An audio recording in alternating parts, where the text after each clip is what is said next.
지난 몇 년간 우리 국민은 대통령의 해외 순방 소식만 들어도 불안하고 부끄러운 마음을 감추지 못했습니다. 국제 무대에서 말 한마디 못하고 서 있거나 조는 모습으로 조롱거리가 되기도 했고, 바이든 날리면 같은 실언은 국제적인 수치를 초래했습니다.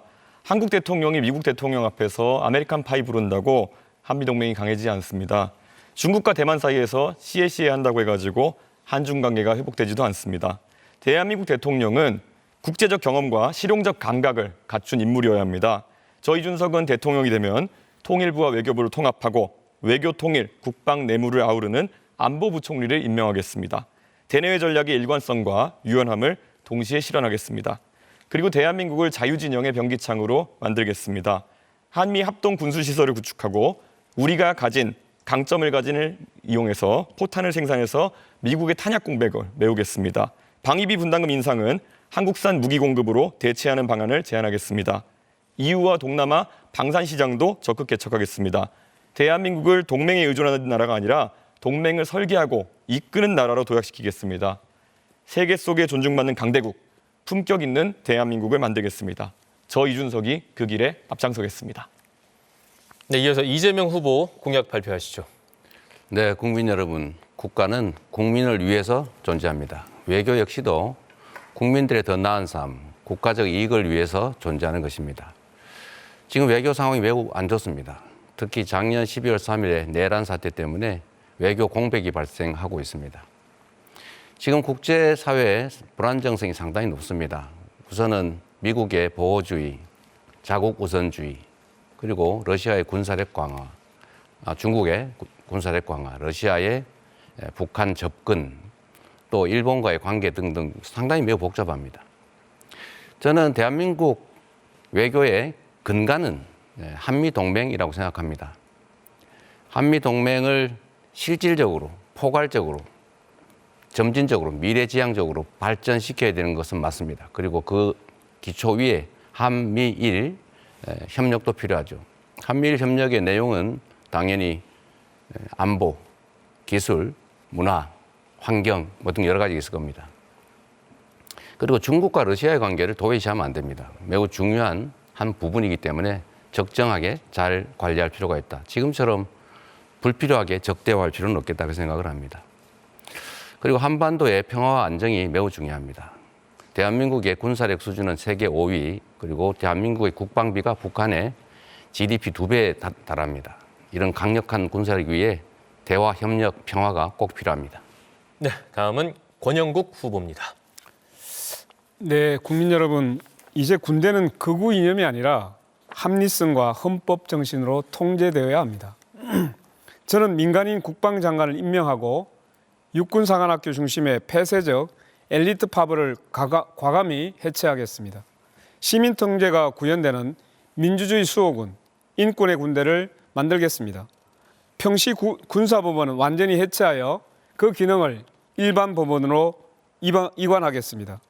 내란의 주축이었던 국군 방첩사령부를 해체하겠습니다. 권력자가 외부의 위협을 과도하게 부풀리거나 자의적으로 무력을 사용하는 것을 막기 위해 절제된 국방 통제 체계를 확립하겠습니다. 한반도 위기를 조장하는 힘의 과실을 근절하고 북풍의 공포가 두 번 다시 반복되지 않도록 하겠습니다. 저는 한국형 모병제를 5년 안에 정착시키겠습니다. 군의 직업주의를 확대하여 청년에게 시간을 돌려드리겠습니다. 평화가 경제입니다. 평화가 일자리입니다. 기후와 평화를 근간으로 하는 한반도 평화 경제권을 조성하겠습니다. 미국과 북한이 수교를 맺는 장면을 만들어낼 것입니다. 활발한 교류를 기반으로 한반도 평화를 구현해내겠습니다. 그리고 대립이 아닌 이제 서로 대화로 이끌어내도록 하겠습니다. 감사합니다. 네, 마지막으로 김문수 후보 공약 발표하시죠. 북한의 김정은 독재 체제가 핵 무기와 미사일 도발로 우리들의 생명과 재산을 위협하고 있습니다. 주한미군 철수와 한미동맹 해체를 주장하는 세력이 대한민국 안에서 우리나라를 흔들고 있습니다. 북한의 핵 위협을 멈추게 하려고 국제사회까지 나서서 한마음으로 결의했습니다. 유엔 대북 제재가 무색하게도 불법 대북 송금 범죄가 일어났습니다. 이재명 후보가 경기도지사 재임 시 이화영 부지사를 통해서 100억 원의 돈을 불법으로 북한에 준 죄로 징역 7년 8월의 무거운 처벌을 받고 지금 감옥에 있습니다. 여기에 대해서 지난 5월 9일 날 미국 워싱턴 한인 회장 제임스 신 목사가 100억 원의 비밀 대북 송금 혐의에 대해서 이재명 후보를 미국 재무부, 국무부, 유엔 안보리에 공식 고발했습니다. 앞으로 조사가 될 것으로 보고 있습니다.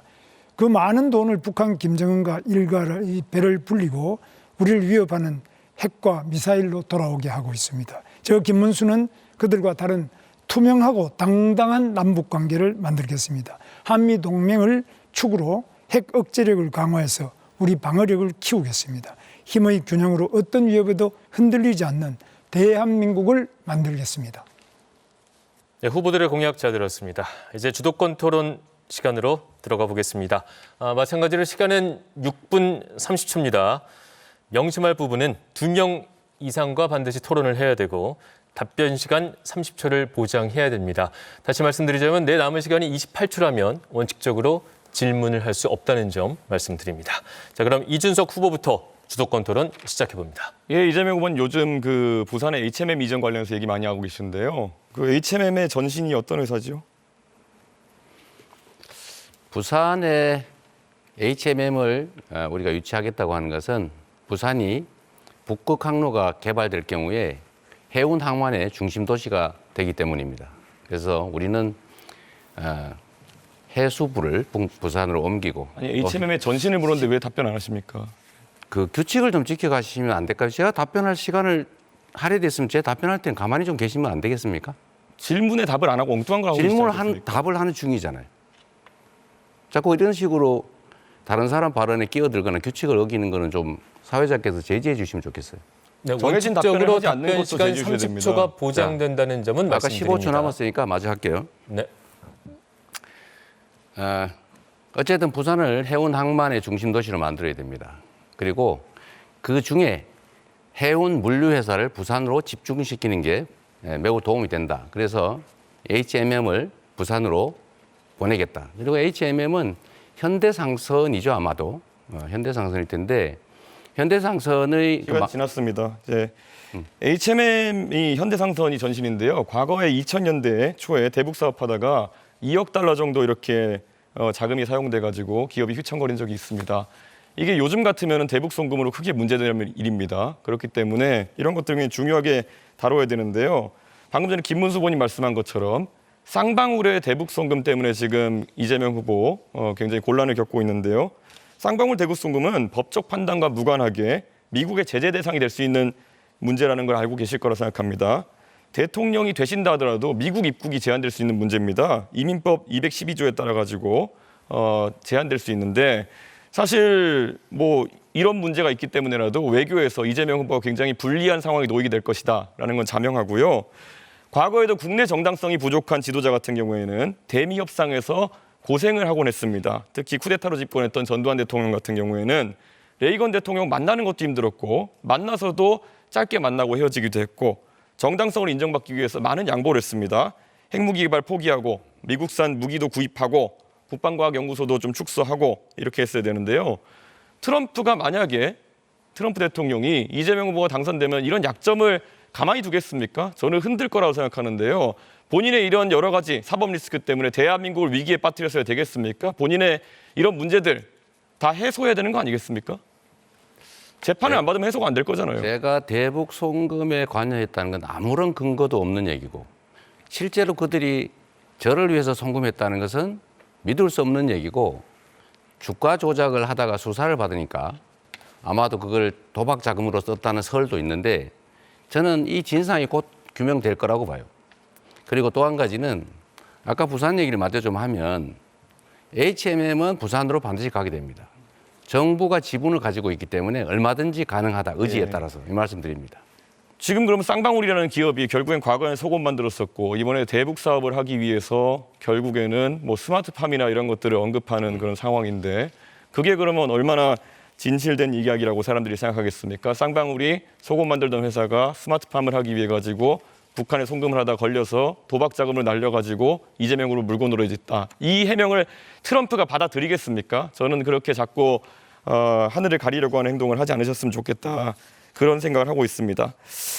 그리고 사드 문제에 대해 가지고 이재명 후보가 사드는 미국 방어용이다라는 말씀하신 적이 있습니다. 근데 사드라는 무기 체계를 전혀 이해 못하고 계신 것 같은데 사드는 종말 단계에서 미사일을 요격하는 그런 체제입니다. 그렇기 때문에 떨어지는 것을 요격하는 것이거든요. 사드 미사일과 레이더가 우리나라에 배치돼 있다는 것은 우리나라에 떨어지는 것을 막겠다는 그런 의지입니다. 그런데 지금 이재명 후보는 흔히 그러니까 중국에서 얘기하는 것이나 아니면 음모론자들이 얘기하는 것을 또 받아들이셔가지고 결국 사드가 미국 방어용이라는 주장을 하고 계세요. 이런 식으로 잘못된 정보를 바탕으로 해가지고 이런 음해를 하시면은 과연 미국에서 봤을 때는 이 사람은 뭘 해도 이렇게 왜곡해서 인식하는 사람이구나. 이거 만약에 외교현장에 가셔서 대통령으로서 발언하셨다면은 큰 망신살 발언인데 아직까지도 사드는 미국 방어용이라는 입장을 유지하십니까? 한국의 방어는 한국의 독자적인 미사일 방어 체제로 방어하는 게 맞죠. 그리고 당시에 이것은 매우 많은 논란이 있었는데 지금은 이미 배치가 끝났기 때문에 더 이상 이 문제를 논란하는 것은 한국의 외교 안보 전략상 그리 바람직하지 않습니다.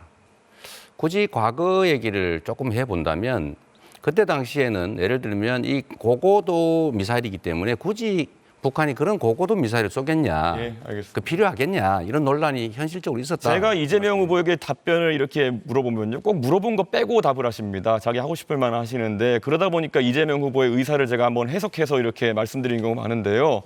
최소 2명의 후보에게 질문해야 입장을 되는 철회하지 말씀드립니다. 않겠다는 이야기를 지금 하고 계신 거로 보입니다. 그렇기 때문에 유권자들께서 사실 이런 식으로 미국과의 안보 관계에 있어서 거짓 정보를 설파하는 사람이 과연 한미 관계를 이끌어갈 수 있겠느냐 이런 걸 고려해 주셨으면 합니다.